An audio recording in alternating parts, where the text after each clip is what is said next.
I'm too wild for civilization, and I'm too civilized for society. Welcome to the Chronicles of My Ecstasy.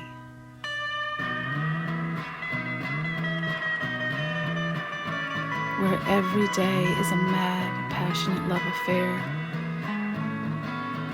with the wild, exploring the seeds of creation and creating sustenance and beauty with my own two hands, communing with the wild things.